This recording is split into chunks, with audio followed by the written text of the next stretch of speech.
예, 오늘 함께 나눌 시편은 시편 73편 아삽의 시편입니다. 여러 번 제가 언급했던 것처럼 시편 73편은 앞뒤를 거꾸로 하면 시편 37편의 다윗의 기도와 유사한 시편입니다. 사회적 모순과 부조리를 다루고 있기 때문이죠. 악을 행하는 사람은 결과로 벌을 받아야 하는 것이 마땅하죠. 또 의로운 사람은 복을 받아 성공하고 형통해야 하는 것이 정상이지만 이것이 반대의 결과를 낳는 것입니다. 4절 이하를 좀 보시겠습니다. 여러분 성경 4절 이하를 보시면 73편 4절 여기에서 그들은 3절에 나오는 악인입니다. 악인 그들은 죽을 때에도 뭐가 없고 고통이 없고 그 힘이 강건하며. 여러분들 죽을 때 고통이 없기를 원하는 것은 우리의 소원이죠.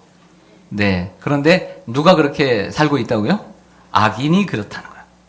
5절에 보면 사람들이 당하는 고난이 그들에게는 있다 없다. 없고 사람들이 당하는 재앙도 그들에게는 없다. 재앙이 비켜가는 사람들입니다. 근데 문제는 그들이 재앙이 비켜가지만 그들은 악인이라는 거예요. 못된 짓을 하는 사람들이라고 하는 거죠. 6절 보시면 그래서 그러므로 교만이 그들의 목걸이가 되고 강포가 그들의 옷이 됐다라고 얘기합니다. 7절에 보면 살찜으로 그들의 눈이 솟아나며 그들의 소득은 마음의 소원보다 많며라고 얘기합니다. 온몸이 살이 쪄서 나중에는 어디까지 살이 찌게 되냐면 이 눈 주위까지 살이 쪘더라 하는 것입니다. 그리고 그들의 소원은 내가 마음에 바라는 것보다 더 많았다라고 하는 것이죠. 여러분 더 이상 읽고 싶어요? 안 읽고 싶어요? 네? 네, 안 읽고 싶어요. 그만 읽겠습니다. 더 이상 기분 나빠서 안 읽고 있겠습니다. 예를 들어서 학생이 공부를 많이 안 하고 컨닝을 했습니다. 컨닝을 해서 탑을 달렸습니다. 좋은 등급을 받았습니다. 직원들의 임금을 체불하면서도 회사가 일취월장 성장을 합니다. 또 온갖 부조리로 사이에 불법을 저지르면서도 아주 잘 나가는 사람들이 있고 또 1등 기업으로 존경받는 일들을 쉽게 우리는 볼 수 있습니다. 시편 73편 기자는 37편의 다윗보다는 큰 원망은 하지 않아요. 원망하고 불평까지는 가지 않지만 비슷하다고 볼 수가 있습니다. 2절에 보면 이 시편 73편의 기자는 불평하고 불만을 표시하지는 않지만 나는 거의 할 뻔했고 넘어질 뻔했고 미끄러질 뻔했다라고 고백을 합니다. 그 이유는 악인의 형통함 때문이다 라고 하는 거죠. 그러니까 미끄러질 뻔했어요. 넘어질 뻔했어요. 그 정도까지 아픔이 있었다는 거죠. 그리고 16절에 보시면 16절 보겠습니다. 16절에 보시면 내가 어쩌면 이를 알까 하여. 이가 뭘까요? 악인이 형통한 이유가 뭘까? 의인은 불행한 이유가 뭘까? 이것을 알까 하여 생각한 즉 그것이 내게 무엇이 되었다? 심한 고통이 되었다. 마음에 심한 고통으로 느껴질 때까지 거기에 심취했다는 거예요. 어떻게 악인들이 이렇게 잘 될 수 있을까? 선인들은 이렇게 어렵고 거기서 왜 그런가 이를 생각했는데 결국에는 그에게 다가온 것은 심한 고통뿐이었다. 이렇게 얘기를 합니다. 근데 사실 이러한 어떤 사회적 모순과 부조리, 인간의 모순 속에서 느끼는 감정은 시편 기자 아삽뿐만 아니라 이 세상을 살아가는 대부분의 사람들이 느끼는 것 중에 하나라고 봅니다. 하박국도 그러한 이야기를 하고 있고요. 또 예레미야도 그러한 이야기를 똑같이 하고 있는 것을 성경을 통해서 볼 수가 있습니다. 왜 악인은 형통합니까? 이런 얘기를 하는 것이죠. 여러분 한번 그럼 간단한 생각을 해보겠습니다. 악인은 왜 형통할까요? 하나님이 정의로우시고 공의로우시면 악인은 벌을 받아야 되는데 왜 형통할까? 여러분 예를 들어서 여러분들의 자녀들이 심각한 고민을 가지고 대화를 요청해 왔습니다. 부모님께. 얘가 그런 애가 아닌데 그래서 약속을 잡고 저녁에 약속을 잡았습니다. 오래간만에 만나서 그래도 식사라도 같이 해야 되겠다 하고 좋은 장소에서 저녁 식사를 아들과 또 딸과 하게 되었습니다.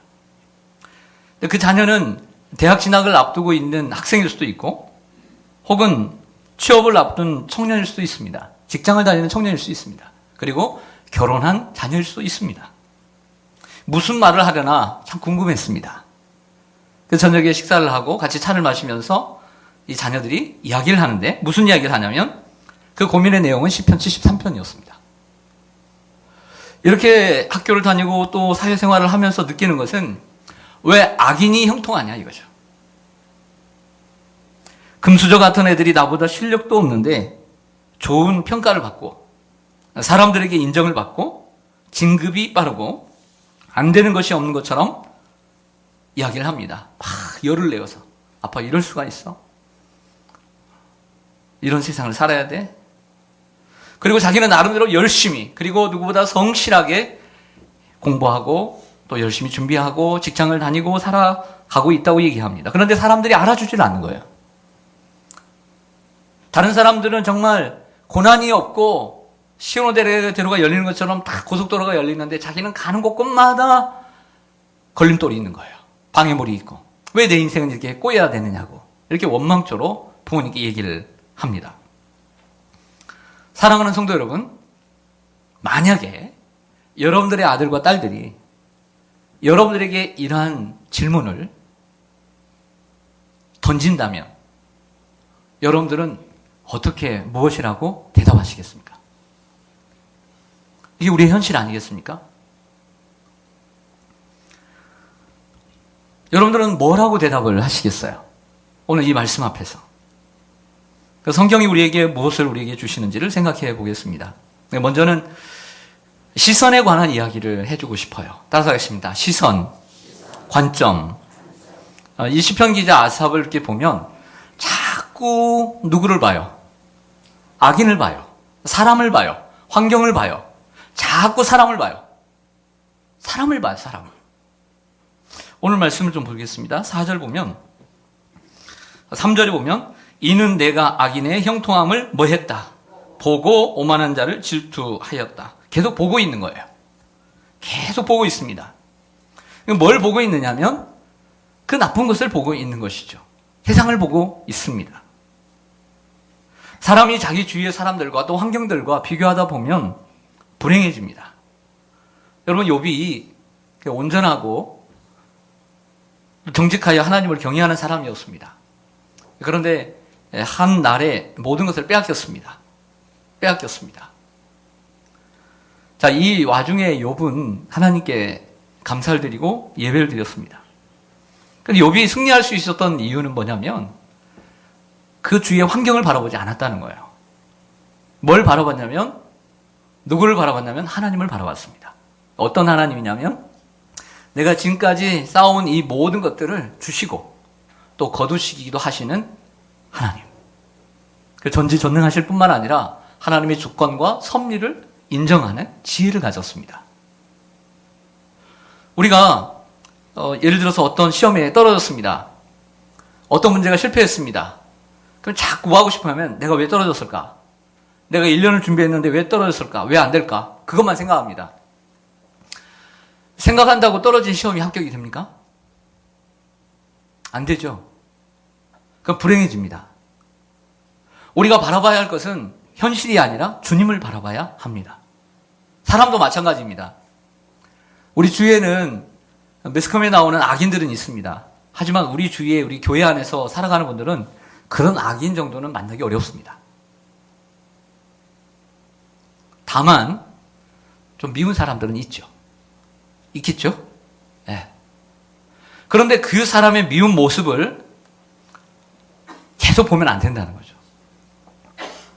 계속 보게 되면 그 사람의 지배를 당하게 되는 것입니다. 여러분들은 무엇을 보려고 오늘 나오셨습니까? 여러분들은 누구를 오늘 만나기 위해서 나오셨습니까? 흔들리는 갈대입니까? 좋은 궁정입니까? 아름다운 옷을 입은 사람들입니까? 오늘 이 새벽에 무엇을 바라보고 여러분들은 나오셨습니까?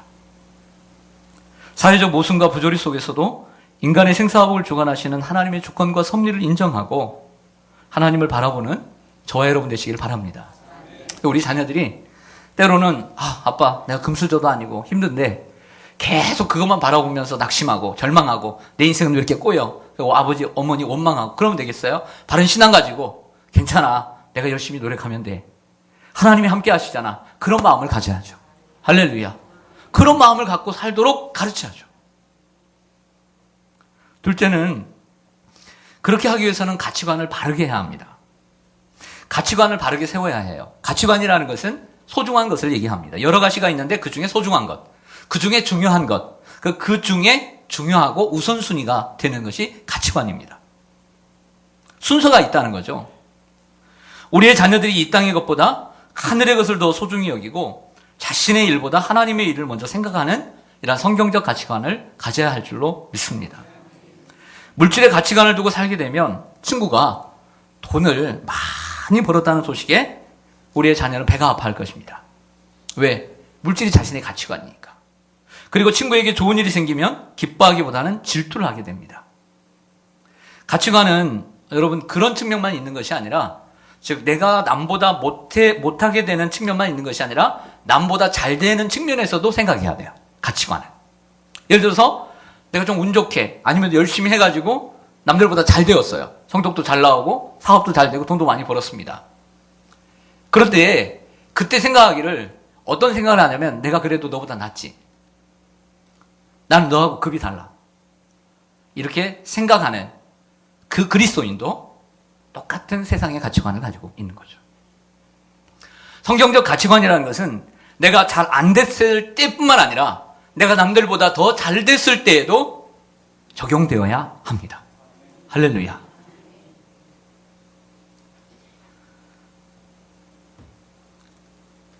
만약에 우리가 교회를 다니지만 그런 생각을 가지고 있다면 예수님을 잘 모르는 거예요.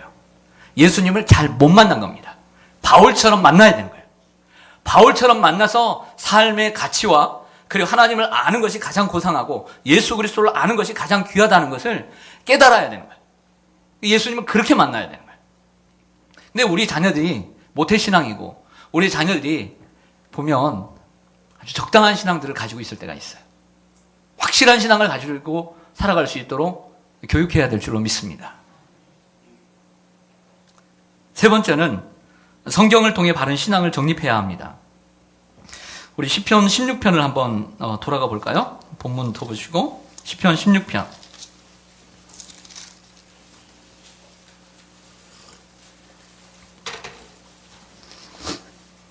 시편 16편 1절에서 3절입니다. 같이 읽습니다. 시작. 하나님이여 나를 지켜주소서. 내가 주께 피하나이다. 내가 여호와께 아뢰되 주는 나의 주님이시오니 주 밖에는 나의 복이 없다 하였나이다. 땅에 있는 성도들은 존귀한 자들이니 나의 모든 즐거움이 그들에게 있도다. 아멘. 저는 이 말씀 참 좋아합니다. 내가 어떤 모습, 어떤 건강, 어떤 나이, 어떤 처지에 있어도 하나님은 우리를 너무너무 사랑하셔요. 귀히 여기시고 존귀하게 여기신 줄로 믿습니다. 왜냐하면 영원히 죽을 수밖에 없는 우리를 위해 예수 그리스도께서 인간의 몸을 입고 오셔서 우리를 위해서 피 흘려 주셔서 우리를 구속해 주셨기 때문입니다. 예수님의 그 희생과 사랑의 결실물이 우리이기 때문에 우리는 존귀한 자들인 것입니다. 사랑하는 여러분, 우리의 자녀들이 세상의 친구들보다 좀 못한다고 여러분들의 눈에는 그 애들보다도 못하게 보입니까? 그렇진 않잖아요.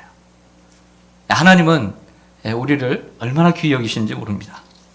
그러므로 우리는 예수님을 즐거워하고 사랑해야 합니다. 네, 오늘 주제가 하나님께 가까이함이 되게 복이라고 했습니다. 28절을 좀 보실까요? 28절 다시 돌아가서 28절 보시면 네, 유명한 구절이죠. 하나님께 가까이함이 내게 무엇이라? 복이라. 내가 주 여호와를 나의 무엇으로 삼아? 피난처로 삼아 주의 모든 행적을 전파하리이다. 25절에 보면 하늘에서는 주 외에 누가 내게 있으리요 땅에서는 주밖에 내가 사모할 리 없나이다. 좀 전에 시편 16편에 있는 말씀과 비슷하죠. 네. 그리고 27절에 보면 27절과 28절은 서로 대조되는 구절인데요. 무릇 주를 멀리하는 자는 망하리니 음녀같이 주를 떠난 자를 주께서 다 멸하셨나이다.